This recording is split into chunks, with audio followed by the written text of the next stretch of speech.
Today we find ourselves in Chapter 1, Lesson 3, which is talking about using economic models as examples for how we make economic growth. So the idea of economic growth occurs when a nation's total output of goods and services increase over time. It's important for two main reasons. First, because of scarcity. Everybody wants more goods and services than they could have. And it's also because the population is growing. And there will be even more people wanting goods and services to satisfy their wants in the future. So economic growth is truly the nation's total outputs of goods and services. It's increasing over time. It requires risks and sacrifices to make sure. A good example of that would be a business risk, the risk and sacrifices. They make the rights to investment decisions today to meet consumer demands of the future. And the great example I have, especially locally here, is Dollar General. For the longest of times, this area was underserviced when it came to convenience stores. Now you see Dollar Generals popping up all the time. Part of their rural commitment is to have a Dollar General located every 10 miles apart. So that's why you see one in Harrisville, and now we have one in Eau Claire. So their strategy, of course, was to build the business and create more infrastructure in rural communities. So by creating this investment, meaning spending money now to build these other locations, they're not profitable now. But in several years, you're going to see profitability coming back, and that's part of the Dollar General experiment, so that they have an outreach to the different rural communities, so that the rural communities become totally dependent on Dollar General and help grow their business. The other risk, you could say, is the whole idea of the risk of your future and the investment that you have in your future.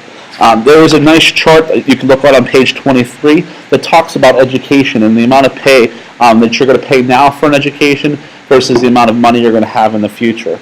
So you're going to decide whether you're going to go to college. Will the career path you plan exist when you graduate? That's the hardest part.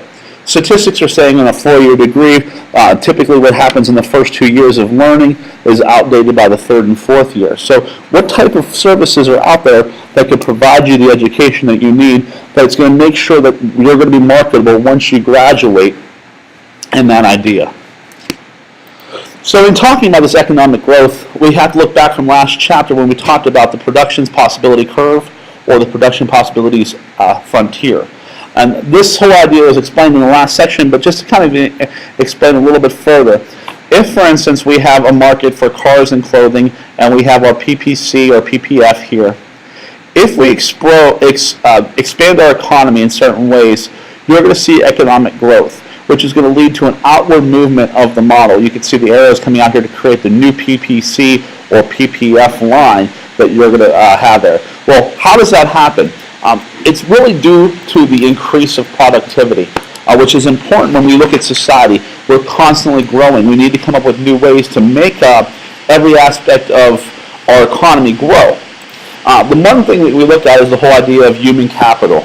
And are we providing the skills and ability, the health, the knowledge, and motivation for people to do the best that they possibly can with the time that they're given? This could be something like investments in education, and they can have substantial payoffs, meaning that if we teach our employees how to do better things, they're going to be more productive, they're going to be more efficient, and that's going to help with the bottom line when it comes to business. We also have a really good job of talking about the division of labor and specialization, which I talked about in the last section. Here, each worker or group of workers completes separate parts of the overall task. And I have here a picture of the kitchen line. We'll talk about that more in person. But the whole concept of it is, if you specialize on one task when you're talking about a restaurant, you do better. Imagine if you worked in a restaurant and you were the person at the front door. You greet the customers, you take their order, you make their drinks. You'd have to go back to the kitchen and start cooking their food, deliver their food, clean their food. It would make it a very, very slow and disorganized process. So looking at the division of labor, that's why you have a front of house and a back of house. The front of house worries about the customer service, and the back of house works on the cleanliness and the production of food, making the food and making things the correct way, making the customer have a better overall experience. Think about last section when we talked about Sam and Brenda, talking about bread and t-shirts, meaning that if we have each of those people work on the area that they excel at, we're going to give an overall better experience to our customers and hopefully that leads to more return business. We're also going to talk about the whole idea of economic independence in this aspect. So the United States is increased in productivity due to our fact of our division of labor. And that means that you see our economy working stronger because we focus and we continue to modify our experience. It's going to make the world a safer place overall, and the practice is safe whenever you're talking about productivity. In this, we think that we learn from our mistakes and we improve and grow in that aspect. So economists realize that economic independence makes the world a safer place. Most of the places in the world where there's the possibility of a war or hostile action exists between countries with the least amount of economic cooperation. Likewise, countries with the most economic cooperation and interdependence, such as the United States and Japan, have the strongest political relations, even though our cultures are quite different. Finally, we're talking about the whole idea of market, which I introduced in the last section as well. And a market is a meeting place or a mechanism through which buyers and sellers of an economic product come together. It could be local, regional, or even global in that aspect, meaning that we have a market for certain ideas or certain things. So here is the figure, the circular flow of economic activity. And this does a good job to explain how the circular flow has a high degree of economic interdependence inside of our economy. We start with us, the individuals. We produce the land, labor, capital, and entrepreneurs. And it goes to global, national, and local factors of market. We buy products and resources, the business level, and the business provides goods and services to global, national, and local product markets, which are then sold again to individuals who invest in a circular flow.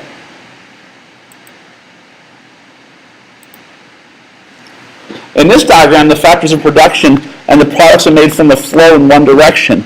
The money consumer spends on goods and services flow in the opposite direction, meaning that you'll see now we have consumers who are spending money at the global, national, and local product market. The money goes back to businesses who use the payment for resources that becomes back to the income that we create as individuals, so that we as individuals make money doing the job so that we can go out there and spend money on products. So as a consumer, what role do you play in the circular flow of economic activity? And what I look at is ideas of certain areas, like Seven Springs, for instance. You go there because it's a tourist area. You're an individual who's there. You spend money to support the actual, let's say, ski slopes. They then create more products and create different businesses. The businesses expand and grow, and what they do is they create restaurants and hotels and gas stations so that there's other jobs that are available, which becomes more income for people who have those jobs so that they can spend more money. And we create a whole market for the experience of tourism when it comes to someplace like Seven Springs. Last two concepts to talk about in this first part of the section is product market, and that's a market where which goods and services are bought and sold. You look at it from an area of regional ideas, meaning that we buy different things in our western Pennsylvania market than would be sold in perhaps a market like Philadelphia or Florida or California. Regionally, we buy certain ideas. So if you look at Walmart, go to their seasonal sections, maybe their outdoor sections, we're going to have a lot of hunting and fishing types of ideas or types of products. But if you went to Florida, you're going to see more of a surfing or water sports activities. Those types of products are placed in those markets for a reason, because we want to be able to sell them in different locations because there's not a need for it. And finally, the rule of market. To just explain again that it's a circular flow. There's no starting and there's no ending. And at any time we can have additions to that market, meaning more businesses coming, perhaps from overseas. Perhaps we bring more people living into the area, and they're going to create more of an economic boom or an economic stimulus that would have a direct impact on how this circular product would work in this aspect of where we're moving around in that marketplace.